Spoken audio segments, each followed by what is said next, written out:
KevG Weather Overview. Take a look at the Climate Prediction Center. This is their outlook for mid-April. This is valid April 14th through April 20th, and they have a high probability of below normal temperatures east of the Mississippi River, especially over the mid-Mississippi Valley. So you see that big bullseye of below normal temperatures. And for our neck of the woods, I think the thing to take away from this is that there is a chance at some cooler weather mid to late next week relative to the averages. So, but keep in mind now, our averages are coming up every single day. Every single day that we travel into the springtime, our average or expected high temperature goes up. So, you know, it's push and pull of spring that is basically at play here.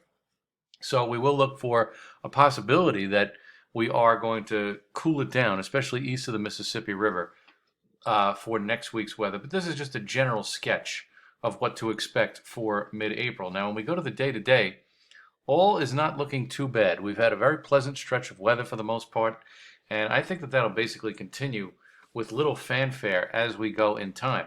The weather map for tomorrow morning looks like very calm weather is in store with highs basically around where they were today. So mid-60s once again, but then we cool it down a little bit on Thursday.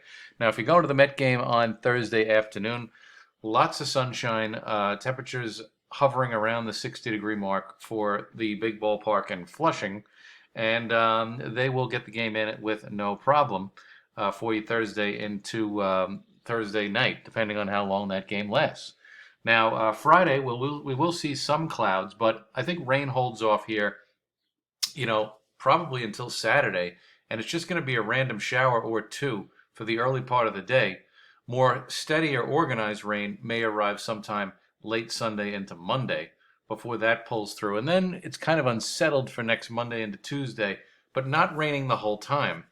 We basically have a system that's stubborn to leave, and that may pose a threat of some showers during the day on Monday into part of Tuesday.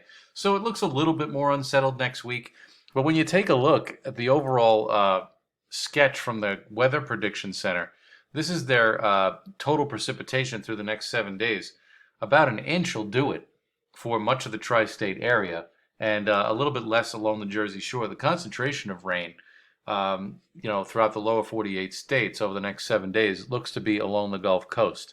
So, all in all, not a bad stretch of weather to take us through this coming week. Now, for tomorrow's temperatures, we have highs probably around 65. A bit cooler as that ocean breeze takes over on Thursday. And then for Friday, a step down to a little bit cooler as we have highs around 60. Same thing with Saturday. So you notice the temperatures, you shave off a degree or two every single day. That's the going theme of the forecast, it looks like. And this is Sunday with perhaps some steady rain for a time on Sunday. That may be where we get the bulk of the rain, Sunday afternoon, Sunday night, over the next 7 days. And then Monday highs around 60s with leftover 60 with leftover clouds and a few showers. So typical spring pattern for this time of year, nothing too outrageous. We definitely have a decent share of the weather going forward. Not a lot of disruption in that. We will see a step down in temperatures throughout the course of the rest of the week, but nothing too dramatic. And overall, pretty pleasant weather conditions as we round out this coming week.